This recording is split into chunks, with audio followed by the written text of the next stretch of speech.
السلام علیکم ناظرین، سفر سکون پاکستان اور فلائی بیٹر کا قافلہ جو ہے وہ مدینہ منورہ پہنچ چکا ہے۔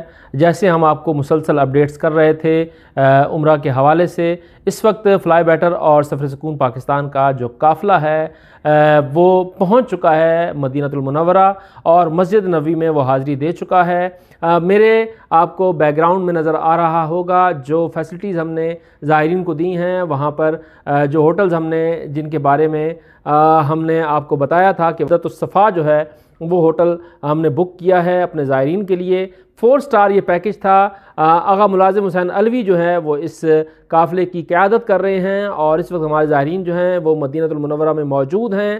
وہاں کے کیا مناظر ہیں، وہاں پہ اب کلاسز شروع ہو چکی ہیں، یہ تمام تفصیلات ہم آپ کو بتاتے ہیں۔ آگے چل کر آپ دیکھیں گے کہ ہمارا جو قافلہ ہے وہ مسجد نبوی میں موجود ہے۔ اس سے پہلے ایک پہلی کلاس جو ہے وہ عمرہ کی لی گئی ہے۔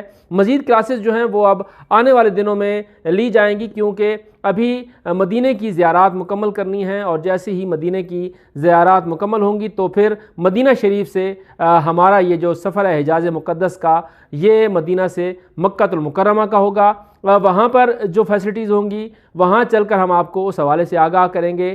فی الوقت مدینہ المنورہ میں ہمارا قافلہ ہے اور وہاں پر ہماری ایکٹیویٹیز کیا ہیں آپ آگے چل کر اسے دیکھیں گے۔ اگر آپ کو ہمارے یہ پروگرام پسند آ رہے ہیں تو کمنٹس میں جا کر ضرور اپنی رائے کا اظہار کیجئے۔ عمرہ سے متعلق، زیارات سے متعلق اگر آپ کے کوئی سوالات ہیں تو وہ بھی کمنٹس میں جا کر ضرور بتائیں تاکہ ہم ان کے جواب آپ کو دے سکیں۔ بات ادا نہیں کرتے تو واجبات کو ادا کریں، اور محرمات جو اگر ہم کرتے ہیں تو ان کو ہم ترک کریں۔ ہماری پہلی زندگی اور بعد والی زندگی میں فرق ہونا چاہیے۔ اگر نماز نہیں پڑھتے تھے تو نماز کو باقاعدگی سے پڑھیں، اور خصوصاً نماز کے بارے میں تو جو ہے وہ احادیث اتنی زیادہ ہیں، میں چند ایک ذکر کرتے ہوئے آگے چلوں گا کہ امام جعفر صادق علیہ السلام کی ایک حدیث ہے، صلی اللہ محمد الصلاۃ عماد الدین، نماز دین کا ستون ہے۔ ان قبل ما سوا، اگر نماز قبول ہو گئی تو اس کے بس سارے اعمال قبول ہو جائیں گے۔ وَإِن رُدَّتْ ما سوا، اگر نماز آپ کی رد کر دی گئی تو آپ کے سارے اعمال رد کر دیے گئے۔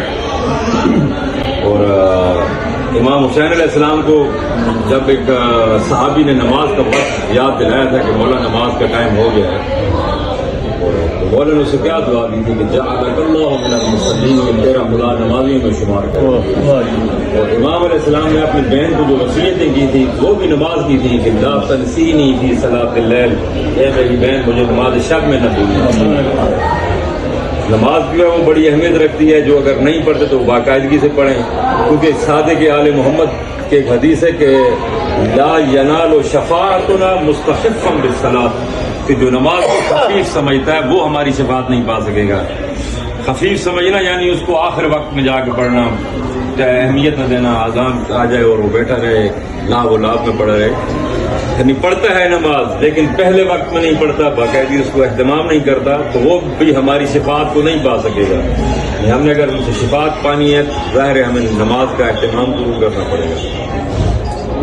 اور بات یہ ہے کہ ہم اعمال جو ہے ہمارے عمرہ سے پہلے اور بعد والے اعمال میں فرق رہنا چاہیے۔ ہم یہاں سے کچھ اس طرح آغا صاحب فرما رہے تھے کہ ظاہر ہے ہم 6 معصومے کے پاس ہیں اور کچھ نہ لے کے جائیں، خالی جوڑیاں لے کے چلے جائیں، اس کا کوئی فائدہ نہیں ہے ہمارے سفر کا۔ یہ ہماری وہ سیر و سپاٹ ہوگی اور وہ اس سے ہمارے عبادت نہیں شمار ہوگی۔ اور دوسری جو ہے وہ 2 مہم چیزیں، ہم کلاسز باقاعدہ جو ہے وہ عمرہ کی کلاس تو ہم انشاءاللہ پرسوں سے لیں گے، اور صرف میں چند ایک واجبات جو ہے وہ آج ذکر کر دوں گا۔ سب سے پہلے جو ہے کیونکہ زمانہ وحی اور ہمارے درمیان 1400 سال کا فرق ہے، تو ہمارے جو ہے ہم مسائل کس طرح ادا کریں، کس طرح کریں، جو ہم اعمال کر رہے ہیں وہ صحیح ہیں، تو اس کے لیے ضروری ہے کہ ہم کسی کی تقلید کریں، کسی مجتہد جامع شرائط کی تقلید کریں۔ امام حسن عسکری علیہ السلام کی حدیث ہے کہ من کان من الفقہاء صائنا لنفسہ مخالفا لہواہ مطیعا لامر مولا فللعوام ان یقلدوہ، کہ مجتہدین میں سے جو مطیع ہو، خدا کا مطیع ہو، اپنی خواہش نفس کا مخالف ہو، اور عوام پہ واجب ہے کہ اس کی تکلیف کریں. تو اس کے علاوہ بہت سی احادیث میں قرآن مجید میں بھی آیت ہے کہ فاسألوا اہل الذکر ان کنتم لا تعلمون، اگر تم نہیں جانتے تو اہل ذکر سے سوال کرو، قرآن مجید کہتا ہے. اور پھر اس طرح امام